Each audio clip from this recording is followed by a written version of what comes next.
आप देश के युवाओं को आर्मी का यूनिफॉर्म पहना के बॉर्डर पे खड़ा कर दीजिए।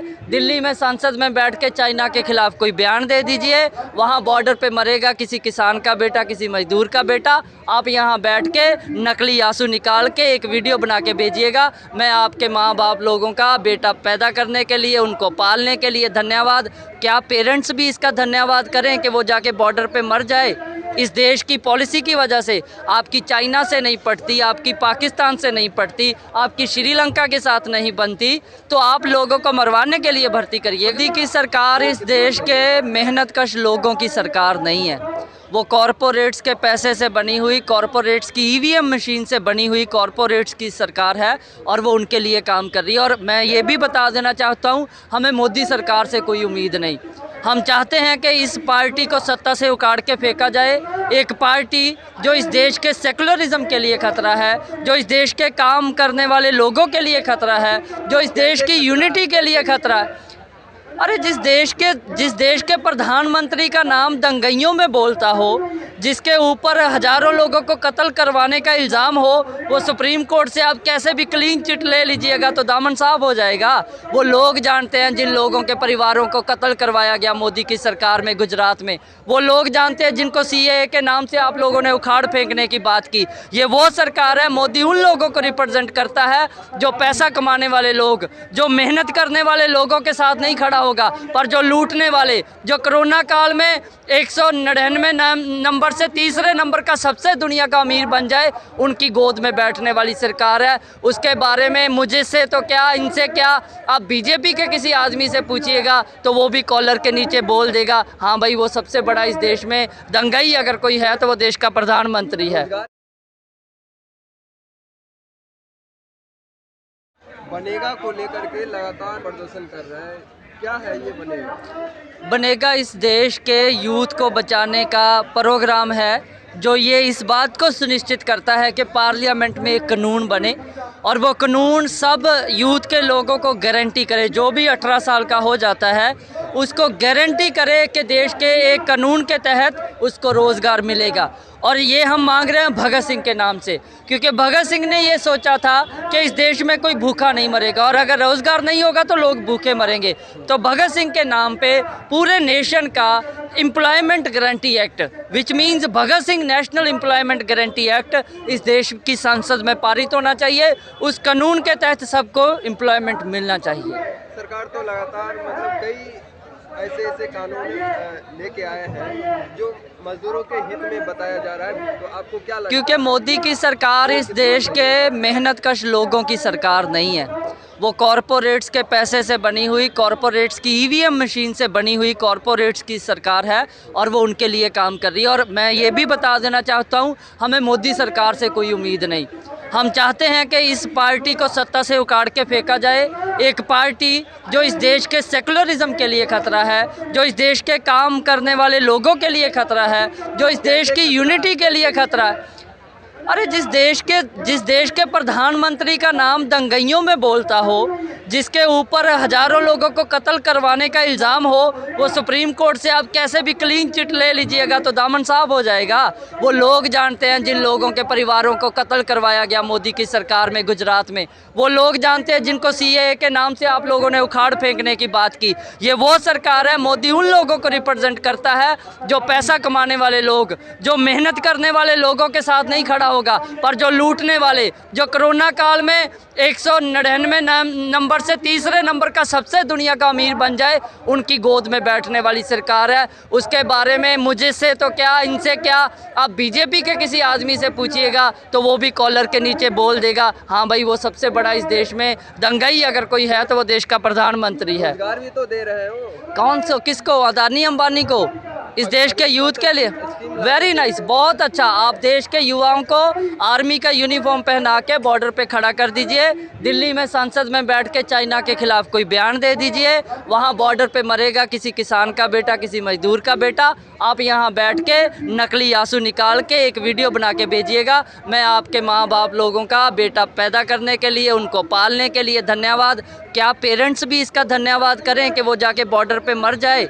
इस देश की पॉलिसी की वजह से आपकी चाइना से नहीं पटती, आपकी पाकिस्तान से नहीं पटती, आपकी श्रीलंका के साथ नहीं बनती, तो आप लोगों को मरवाने के लिए भर्ती करिएगा। और कर रहे हो तो उन लोगों के लिए पेंशन का स्कीम तो रखिए। ये आर्मी वाले लोग खड़े हैं, अग्निपथ के बारे में कोई भी आर्मी अफसर अपने बेटे को अग्निपथ में भर्ती कर दे, हम अग्निपथ को सपोर्ट कर देंगे, आप करवाइए भर्ती।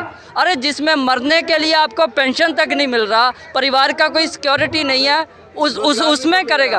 रोजगार किस चीज़ का? हम क्या दीजिए रोजगार, बिल्कुल दीजिए।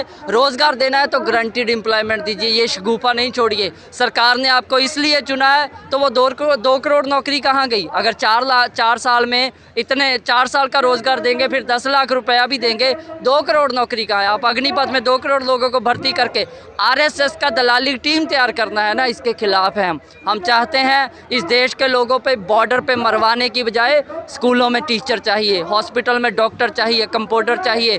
यहाँ जितने लोग हैं, एंटरटेनमेंट का आप बात करिए, कहाँ है आम लोगों के लिए घूमने के लिए सैरगाह? कहाँ है आम लोगों के लिए साधन? कहाँ है लाइब्रेरी माने देश में गांव-गांव में? कहाँ है ये प्राइमरी हेल्थ सेंटर? अगर आप उनको भर्ती करिएगा, आर्मी में जाने के लिए लोग नहीं बचेगा आपके पास। आप सुविधाएं तो दीजिए, तो मरने की बात नहीं करिए, जिंदा रखने की और सपने पूरे करने की बात करिए। और वही भगत सिंह के सपनों को पूरा करने के लिए हम लोग AISF और YF की तरफ से कह रहे हैं, अग्निपथ के खिलाफ अग्नि जो निकालनी थी ना सड़कों पे, आग इस देश के युवा ने निकाल दी।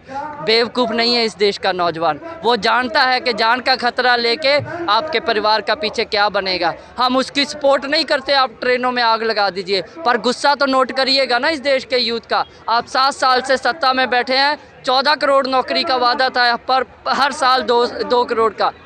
अगर दिया होता तो हमें यहाँ आना पड़ता। पूछिए केरला के लोगों से, तमिलनाडु के लोगों से, 3-3, 4-4 हज़ार रुपया खर्च करके एक स्टूडेंट कैसे आएगा आपकी पार्लियामेंट के आगे छाती पीटने के लिए?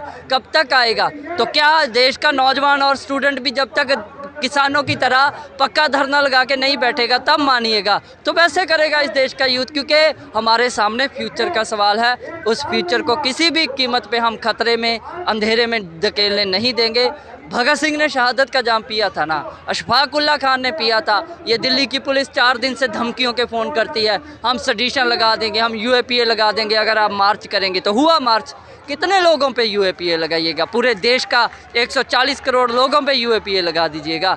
तो जो कानून बनाना है उसकी बात करिए। वो रोज़गार का सवाल है, वो कोई पत्रकार हो, वो कोई इंटरटेनमेंट इंडस्ट्री का बंदा हो, वो कोई वकील हो, वो कोई आर्मी ऑफिसर हो, टीचर हो, शिक्षक हो, कोई भी हो, सबका बनेगा के तहत भर्ती करिए। एम्प्लॉयमेंट का गारंटी की बात करिए और ये किया जा सकता है। अगर नहीं करना चाहते तो आप जाइए, सत्ता छोड़िए। सरकार काहे चुनते हैं हम लोग? सरकार चुनते हैं जनता का पैदा किया हुआ पैसा लोगों में लगाना कैसे, उसके लिए, अदानियों को देने के लिए नहीं। आप फेल हो गए, हम मान लेंगे। मोदी को सत्ता में बिठाया था, देश की जनता ने गलती की। 7 साल में एक नलायक ही सही, हमारी हिस्ट्री में रहेगा, कभी कोई नलायक बंदा भी प्रधानमंत्री बना था। लेकिन लोगों का फ्यूचर के साथ इससे ज़्यादा खिलवाड़ नहीं किया जा सकता। 2024 तक मानिएगा तो वहाँ मानिए, उससे पहले मानना है, किस तरीके से मानना है ये मोदी की सरकार बता दे। बनेगा का कानून बनेगा, नेशनल एजुकेशन पॉलिसी को रद्द करना ही होगा और पीपल्स पॉलिसी ऑफ एजुकेशन को इम्प्लीमेंट करवाने के लिए लड़ाई जारी रखेंगे।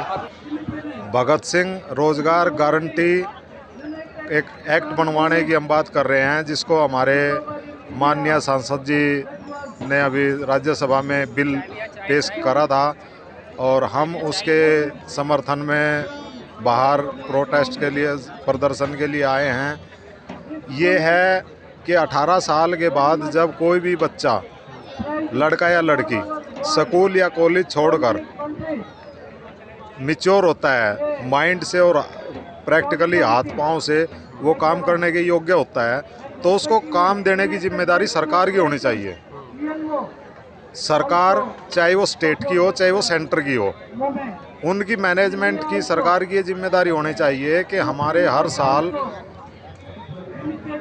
करोड़ों बच्चे स्कूल, यूनिवर्सिटी क्लियर करने के बाद काम के लिए योग्य हो जाते हैं। वो उनका भविष्य क्या होगा, किस तरफ वो जाएंगे, ये जिम्मेदारी सरकार की होनी चाहिए।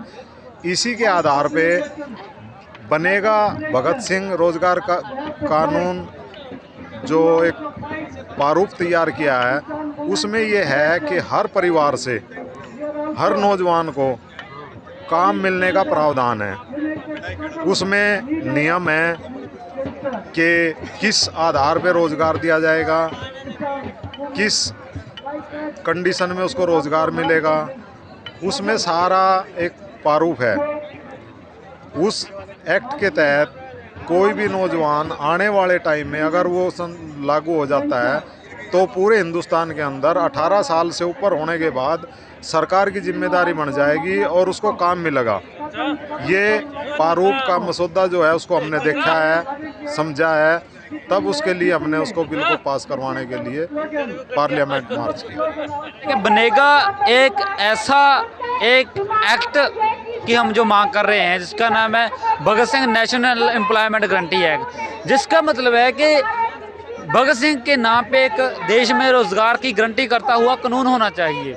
हमारे देश में क्या है कि एक जो बोर्ड सिस्टम है देश का, उसमें जो अलग अलग जो पॉलिटिकल पार्टीज़ हैं वो क्या करती हैं, लोगों को झूठ बोलती हैं कि हम आपको 2 करोड़ नौकरी देंगे, आपको 25 लाख नौकरी देंगे। लेकिन हम चाहते हैं कि जो इंसान, जो नौजवान, जो युवा जिसकी एक योग्यता है, जिसकी जितनी योग्यता है उसके अकॉर्डिंग जो है उसे रोज़गार मिलना चाहिए, रोज़गार की गारंटी होना चाहिए। ऐसे नहीं कि आपने बोल दिया कि हम 10 लाख नौकरी देंगे, 10 करोड़ नौकरी देंगे, ऐसे नहीं हम चाहते। हम चाहते हैं कि हर एक युवा को, हर एक उस इंसान को जो काम करना चाहता है उसको उसकी एलिजिबिलिटी के अकॉर्डिंग, उसकी योग्यता के अकॉर्डिंग उसको काम दिया जाए और काम के अकॉर्डिंग उसको जो उसका वेज है, उसकी सैलरी है वो दिया जाए। हम भगत सिंह के नाम पे ही ये क्यों कानून चाहते हैं, इसका भी एक रीज़न है, क्योंकि भगत सिंह जो हमारे देश के क्रांतिकारी हुए हैं, वो हमारे देश के ना होकर पूरे वर्ल्ड के क्रांतिकारी जो एक नायक हैं, जिन्होंने देश के लिए अपनी तमाम उम्र लगाई, अपनी ज़िंदगी जो देश के लिए, अपनी ज़िंदगी जो लोगों के नाम कर दी, उसके नाम पे हम ये कानून चाहते हैं। क्योंकि भगत सिंह एक ऐसे क्रांतिकारी थे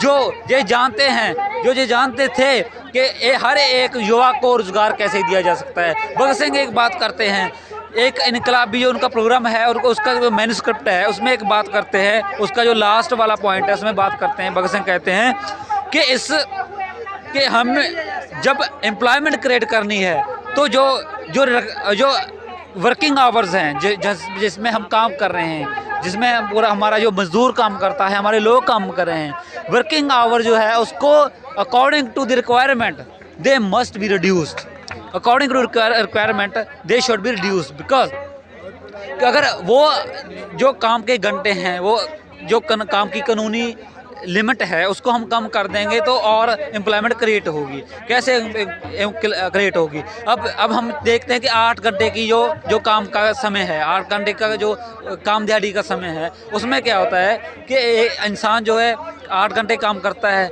और उसके बाद उसको अपना जाना पड़ता है वापस। लेकिन हम चाहते हैं कि जब मशीन बढ़ती है, मशीन की तादाद, मशीन प्रोडक्शन बढ़ाती है, तो उसका मतलब होता है कि इंसान को, जो मजदूर काम कर रहा है, उसको उसकी ज़िंदगी आसान होनी चाहिए। तो हम ये क्या चाहते हैं कि जो वर्किंग आवर है, अब जो 8 घंटे का समय है उसको लीगलाइज करके उसको 6 घंटे का होना चाहिए। अब एक फॉर एग्ज़ाम्पल, एक इंडस्ट्री में 100 वर्कर काम करते हैं, अगर हम वहाँ पे उसको 6 घंटे पर ले आए, उसकी जो कानूनी जो लीगल लिमिट है वर्किंग आवर्स की, अगर उनको 6 घंटे पे ले आएंगे तो 33% और जो एम्प्लॉयमेंट है वो क्रिएट होगी। 33% जो लोग हैं और उनको काम मिलेगा, और जो पहले लोग काम कर रहे हैं उनको काम करने में आसानी होगी, और उनको जो बाकी का जो समय है उनको अपनी ज़िंदगी के लिए, उनको अपनी फैमिली के लिए और कल्चर प्रोग्रामों के लिए उसके पास समय होगा।